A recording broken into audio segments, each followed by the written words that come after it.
And we're pleased today to be joined by our Majority Leader, Senator Schumer, who's been just a ferocious advocate for women, and we thank him for that. I'm more ferocious than I look. Anyway, I apologize for being late. I had to open up the floor and make sure that our border bill is in place for a vote on Thursday. Well, I want to thank Senator Murray for hosting today's presser and my colleagues, Senator Baldwin and Kelly, for continuing to stand up to Republican attacks on reproductive health care. They've been great advocates and also ferocious. I also want to thank Dr. McDonald Mosley, Dr. Belmonte, Karen Stone, and all of Planned Parenthood. You're on the front lines of this fight, so thank you for being with us. Now, why are we here? Because nearly 2 years ago, a woman's right to privacy and autonomy was upended by the Supreme Court when it overturned Roe. This tragic, alarming, outrageous decision didn't happen in a vacuum. As we all know, far-right Republicans have been working systematically to dismantle a woman's fundamental right to choose, and they've been working at it for decades. The most extreme elements of the Republican Party have made clear their mission to eliminate this freedom of choice. And we can't forget that Donald Trump said just a few weeks ago that he was proud to be the person who paved the way to overturn Roe. Make no mistake, he'll be at it again if, God forbid, he becomes president. So, that was the word President Trump used, proud. He's not even hiding it. So with the Dobbs decision, they opened the floodgates for draconian and cruel bans on women's choice all across America. Republican abortion bans around the country have done irreparable harm. They have put hard-right Republican politicians in charge of women's personal health care decisions. Who the heck are they to tell a woman what she should do with her body?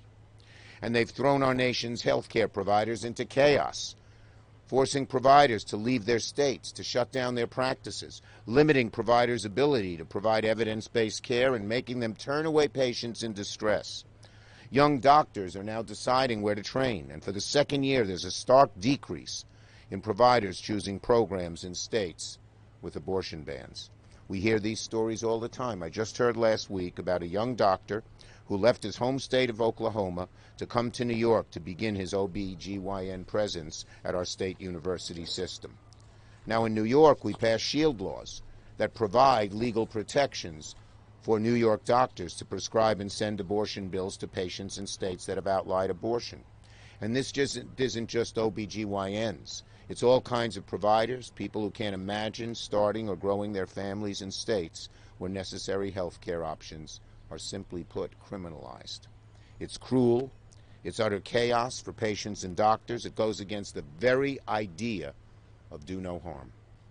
So today we're here to say loud and clear, Democrats stand with women, with our nation's health care providers. We will never, ever stop fighting against these Republican attacks. We will never, ever stop fighting to take back these rights from the far-right extremists who want to pose their views on the country that overwhelmingly do not agree with them.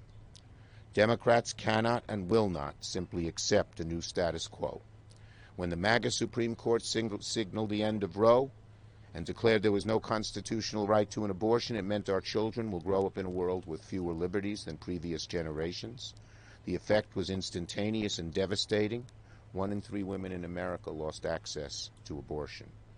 And we know this has a disproportionate effect on certain Americans more than others. Rural and low-income Americans, people of color, members of the LGBTQ community, particularly the trans community, and black Americans. The far right has shown that they actually want to force their will on the entirety of this country. We all know they won't stop until they've enacted a federal abortion ban. They will not stop, America, until they get a federal abortion ban. So join with us.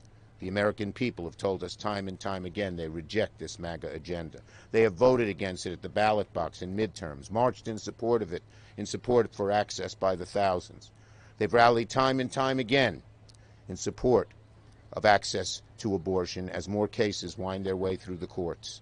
And there are cases now in Texas, Idaho, New Mexico, to name a few, There are cases coming up before the Supreme Court looking at access to mifepristone and a hospital's obligation to provide life-saving emergency care. Every day, the legal landscape gets more complicated. It's leaving women and healthcare providers in the lurch. So Democrats will not stop fighting, tooth and nail, to stop that from happening. We will not relent. We will not give up. We know deeply in our hearts, history is on our side, and we're determined to preserve the precious rights that are the bedrock of America. Thank you. Oops.